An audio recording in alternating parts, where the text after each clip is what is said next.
네, 안녕하세요. 란차입니다. 오늘은 조금 흐름이 없는 내용들로 이야기를 하려고 합니다.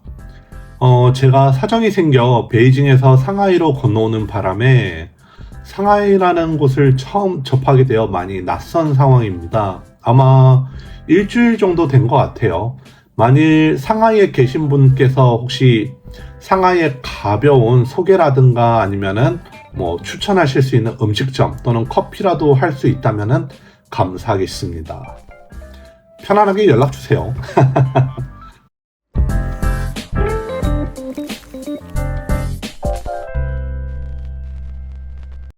자, 그러면 첫 번째겠죠. 북경에서 상해로 제가 일단 지내는 곳이 제이타운이라는 곳과 많이 가깝습니다. 상해에서. 오히려 분위기는 좀 일본풍이라고 표현할 수 있고 주변 분들한테 들어보니까 대사관이랑 가깝다고 하더라고요. 옆에는 이제 강이 있어서 그런지 되게 시원하고 쾌적한 느낌을 받아 좋았습니다. 교통에 관련되어서는 제가 그 푸트워추 말고는 다른 곳을 가본 적이 없어요. 그러다 보니 베이징보다 조금 더 뭔가 많이 알아가고 싶은 마음입니다. 다만 최근 이제 일주일 동안 살아본 결과 북경보다 상해가 조금 더 젠틀하게 운전하는 느낌을 받았습니다. 그리고 상해의 택시를 타봤는데 베이징의 택시와는 좀 많이 달라서 그런 게 좀 색다른 경험이고 좀 재미가 있었지 않았나 싶네요. 여러분들이 이제 제일 궁금한 날씨에 대해서도 말씀드리자면은 되게 신기하게 상해가 남쪽임에도 불구하고 훨씬 더 시원한 모습을 보여줬습니다. 5월 초중 기준으로 북경은 평균 28도였고 상해는 23도 정도로 체감상 느꼈어요. 결론적으로는 남쪽에 있는 상해가 왜 더 시원하냐는 의문이 좀 들었는데 기후위기설? 자, 아무튼 다음으로 넘어가겠습니다. 근래에 좀 이슈가 있었던 거가 있죠.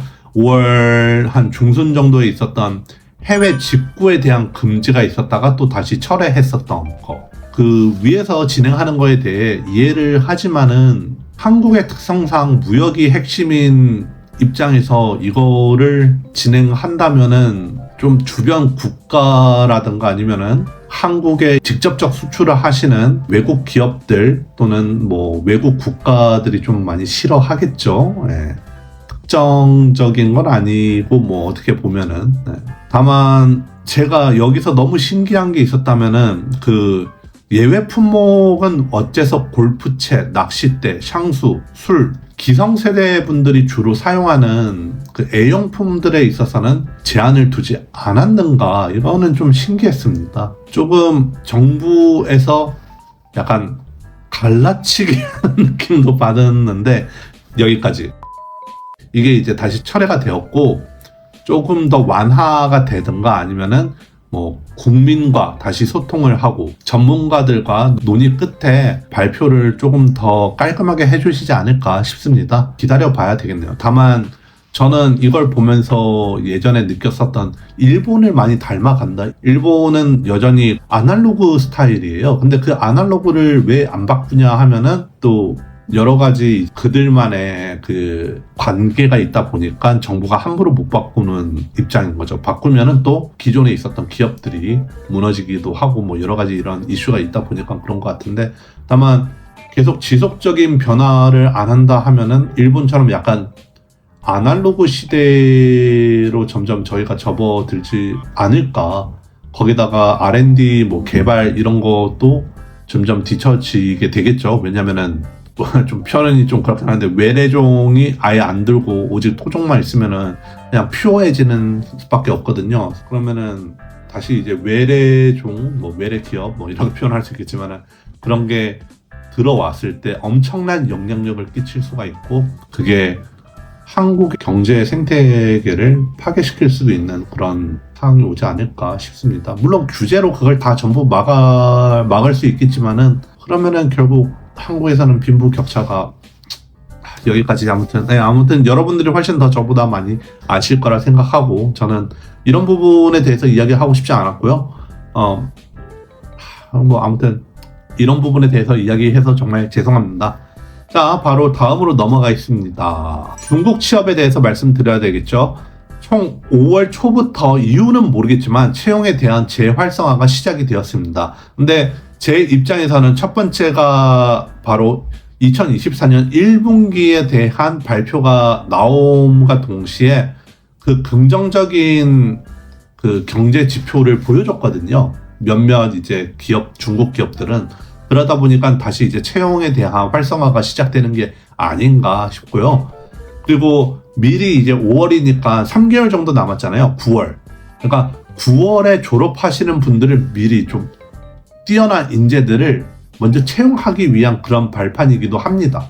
왜냐면 그걸 하고 면접이 1개월이고 또 그 다음 1개월은 약간 서류적인 절차 검토하고 학생 그 대학증, 졸업증 이런 거 미리 검사, 공증 그런 것들 다 하고 뭐 이런 거를 하면은 2개월이 걸리고 그 다음에 특사하는 것까지 포함하면은 뭐 3개월 정도가 걸리긴 해요. 예. 그런 걸 봤을 때는 이게 채용 활성화가 이때인 것 같다 이런 느낌도 들고, 다만 제가 어디까지나 이거는 제가 아는 뭐 헤드헌터 분들이라든가 아니면은 취업 관련된 회사들이 그 채용에 대한 수가 갑자기 기하급수적으로 늘어났다는 것만 알려드리겠습니다. 뭐 특정 어떤 기업이 늘어났다 이런 건 아니고 전체적인 방향으로 다 늘어났으니까 여러분들 꼭 지원해 보시기 바랍니다. 자, 이제 주저리 란차의 중국 소식입니다.